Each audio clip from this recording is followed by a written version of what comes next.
Hi guys, this is Dr. Komal Mehta and I've secured a rank of 1063 in INICET May 2024, and here are some of my 5 tips to crack this year's INICET November examination. So first important tip, which I feel like you all must have heard this everywhere, is to solve PYQs, and I can't stress on it how important it is. You have to solve PYQs, especially now that there are only 10 days left for the exam. Please solve PYQs. How did I do them? So I used Marrow as a platform. So I used to put custom module of Marrow and put the hashtag INICET and solve minimum of 100 MCQs per day. So now if you have 10 days left, you have done 1000 PYQs for INICET. If you've already done them, if already read the INICET PYQs, if you have extra time, you can also add in hashtags PYQs of NEET, of NEET, FMGE and UPSC examinations, because they tend to repeat the MCQs from these exams as well. So I'll definitely ask you all to do a lot of PYQs, and by PYQs I mean you have to not only get them correct, but you also have to see the solution, and you have to take note of whatever tables, flowcharts, diagrams, pictures, photos that they are providing, because if not the actual MCQ, they tend to repeat the concept. So make sure you do the PYQs really well for INICET. This same strategy might not work for NEET, because NEET PYQs are very rarely asked. Maybe the PYQ topics might be asked in NEET, but very low. They tend to ask new things in NEET, but in I think most of the times they do repeat a lot of PYQs. So I'll definitely ask you all to read PYQs, and whatever is there in the solution, if you find it very important, very volatile, or something which is something that you have to read one day before, make sure you take the screenshot, or you write it down in your choti copy, or take a screenshot and you read it one day before the exam. So you make I would suggest you make a group on WhatsApp with just yourself or your friends, whoever is there, whatever you're comfortable with, and make sure you send it on that group. So right before the exam, when you're just you have 10 minutes, 15 minutes before you enter the hall, just look at the group, look at all the things that you've sent, maybe your mnemonics, or maybe your pictures or tables or whatever, and make sure you just read through that before you step in the hall. So that is one pointer I can help you all out with. Second is photos. So if you're reading something, don't ignore the pictures, because a lot of the questions are coming on pictures now. Like in NEET also, in INICET also this year, a lot of, like, those are the exams I gave, right? And a lot of the questions were directly solvable if I knew the either the X-ray or the CT MRI, histopath images, gross pathological images, or intra pictures, anatomy diagrams. If you just know the concept of those things, then it is very easy to solve things. So make sure you look at the pictures, you review the pictures when you're solving something now, because most people don't see the importance, they leave it, and then they see the question paper sub picture based hai. So make sure you do it now. For example, if I'm showing you the picture, just ignore all this, just see this picture, and I've given you a question, maybe I've talked about restrictive lung diseases, the options are on restrictive lung diseases, and there's one obstructive. But if you just know the picture, it is honeycombing. Okay, what can this be? This is restrictive lung disease of UIP, IPF. So just remember, if you can just solve looking at the pictures, it is going to save you a lot of time, and sometimes it will save you the marks as well, because they are directly picture based as well sometimes. So make sure you do pictures. So that's one example. Second example is slice sections. Again, when I say you should know slice sections, I don't mean you should be a radiologist and know all the different slice sections there are, because that's an entire postgraduate degree and you're not expected to know everything, but at least know some basic ones. Like at T5, what is there?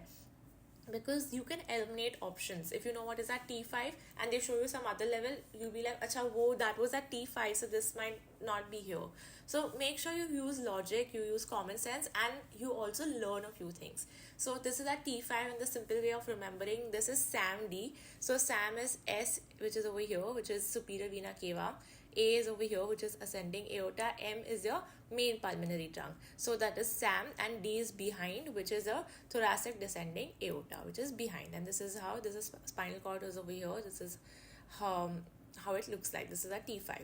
Next is this picture. They ask what is this picture and like the depositions or whatever is there. So this is your membranous glomerular nephropathy, which has a subepithelial deposits, and you have your spike and dome pattern, which is seen. This is how a thickening of glomerular capillary wall looks like.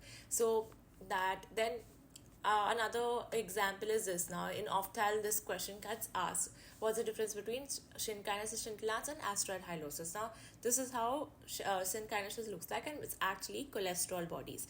Now this is seen in blind people and it settles down when it is immobile, but in asteroid hyalosis is actually calcium pyrophosphate. तो अगर कुछ भी calcify हो जाएगा, it is not going to be settling down, it is going to be as is. And why is it so bad? Because it's seen in all the bad diseases like diabetes, HDN, hypercholesterolemia. So they are calcium pyrophosphate bodies and they do not settle down. So this is how it looks like.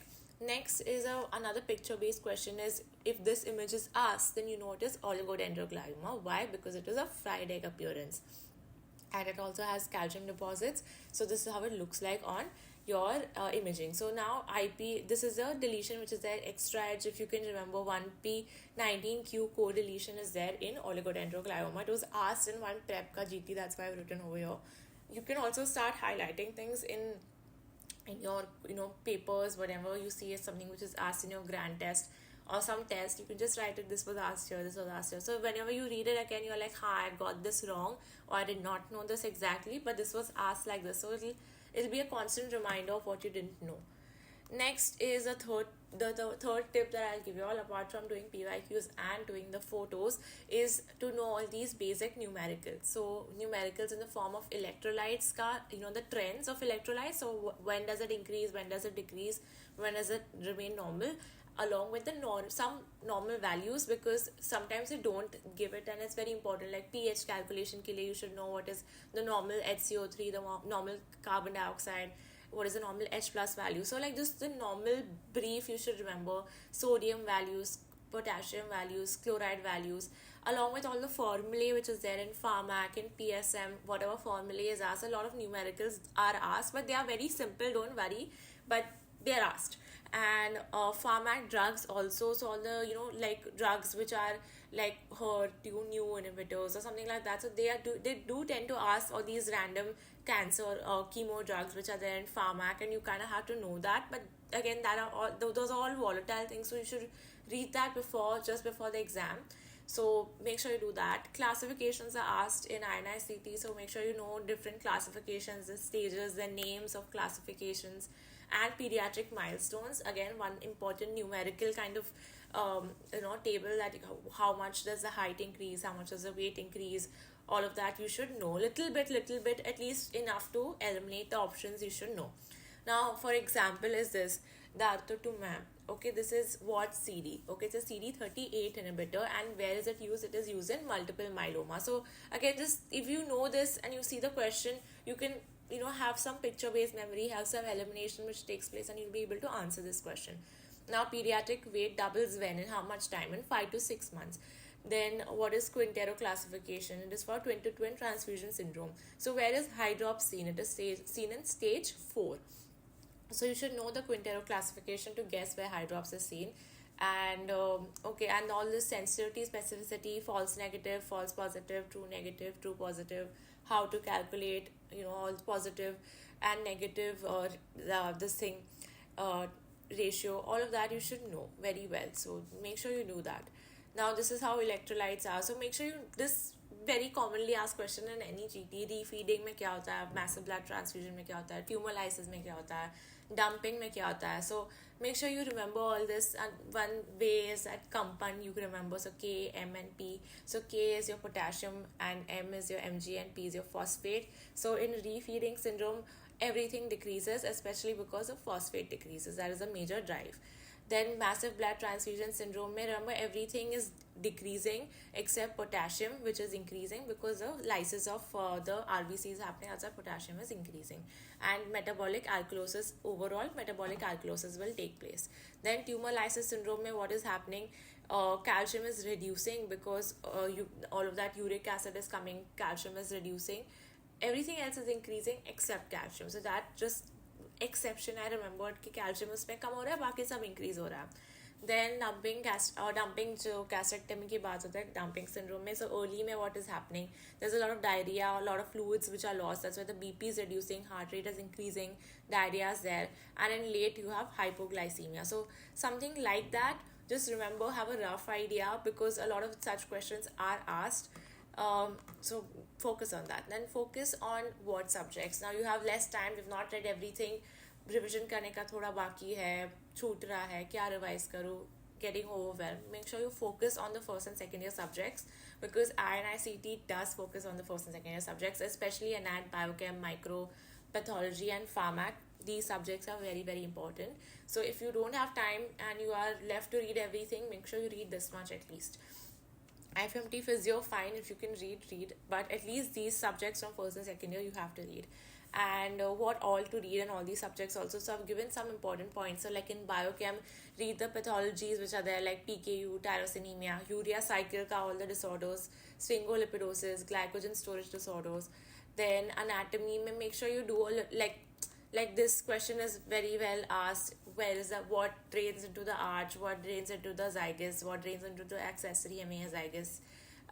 In the hemiazygous, where first or right or left brachiocephalic कहाँ पे drain होता है, वो superior intercostal, all of those are very standard questions. Make sure you do them well. Then over here, so these are all the constrictions which are there at what levels. Anatomic constrictions ये वाले हैं, surgical constrictions ये 3 है, कहाँ पे 6, 10 and 15 inches. All like basic anatomic questions are asked. So make sure you do anatomy well, because trust me, a lot of anatomy is asked in INICET. So these were anatomy and biochem का I spoke about.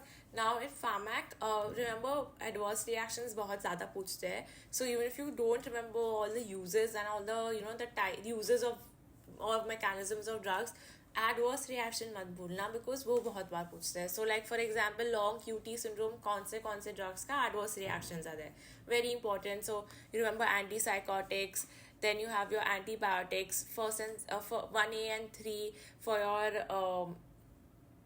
anti-arrhythmia. Then tuberculosis drugs में कौन से है, antidepressants कौन से है, methadone में भी you see this. So make sure you do all these drugs. Then you have micro, what all is there. Micro is something which is very, very volatile, but you really have to do it because it's very, very scoring. So make sure you do, like, see, parasitology, fungus and virology in themselves are smaller topics that you can definitely finish fully. But bacteriology is very vast, so at least try to do most of the things in bacteriology and then do like smart elimination when it comes to the questions. But micro also focus on. So first and second year subjects that you have to do on. So these are the first 4 tips that I can give you all. The 5th tip is just the mindset. Honestly, a lot of people feel like it's INICET, AIMS की exam है, बहुत tough है, बहुत smart लोग ही qualify होते हैं, हम smart नहीं है. If you go with that mindset, you're going to mess it up. So don't go with that mindset. Everyone can do it. So can you, even if it's your first attempt, second attempt, third attempt, doesn't matter, you can do it. So have that mindset that I will go and kill this exam and come, I'm the smartest doctor here and I'll know all the 200 questions that come in this paper. At least I'll be able to eliminate the options, and that is the trick. You don't need to know the answers for all the questions, you need to be able to eliminate this. And I've already mentioned this in my earlier videos. If you eliminate one option, you are 33% having chances of getting it correct and getting marks. If you eliminate 2 options, your chances goes from 33 to 50%. If you eliminate 3, there you go, you have the answer in your hand, you're 100% correct. So you need to eliminate options, and INI is honestly very much dependent on eliminating options. Like they will give you all match the following, or they'll give you all like different x-rays and all, but this is which all are correct except, all are incorrect except, and trust me, you just have to find one thing which is wrong and maybe eliminate the options. So like as I've written over here, match the following puts there, or kabhi to when you match the most obvious one and you look at the answers, you will see that it eliminates all the options except one. Even though you don't know the rest of the match the following, खाली एक ही पता था, वो ही eliminate किया और मुझे answer मिल गया. So it's all about the battle of overcoming your overwhelmingness. You have to just make sure you eliminate the options. So remember that, and also read all the small read the whole question. कभी कभी accept डाल दिया, कभी कभी not डाल दिया, कभी ये डाल दिया. and the whole question changes. So make sure you read the whole question and then solve. It's all a game of mindset. Trust me, INICET, it is a little lengthy, and I don't know why, but I was really overwhelmed during my INICET. But just, keeping that in mind, okay, oh, this is just an exam that I'm going for the vibes, and I'm going to focus on my NEET. So that is why I'm going for this exam. That was my main agenda, and I went like that, and I came out like that, and I ended up getting a good rank. So it is all possible. All the best. Oh, I just want to tell you all one more thing before I forget, is some bonus tip that I have. It's not sponsored, but if you have BTR package, or if your friends have BTR package, make sure you read the Mega INICET, or at least see the video if you have the time, by Dr. Zainab Bora. I think it really helped me, because it made me feel very confident कि हाँ बस इसमें से ही पूछने वाले, and after this I don't need to know anything else. And it does cover a lot of things that are asked a lot of times, because she does cover a lot of PYQs. So I'll definitely recommend, if you have BTR, watch it. If you don't have, go on Telegram, get the PDF. If you have friends who have done it, get the PDF from them and just read it. You can remember it in however way you want to, but just read it. I think it really helped me. So I hope these 6 tips are good enough for you all to crack this exam. All the best to all of you all. I hope you all get good ranks and good score. Leave comments down below if this video helped you all out, or if you have any other video suggestion for me. All the best, and hope you all do well. See you all next time.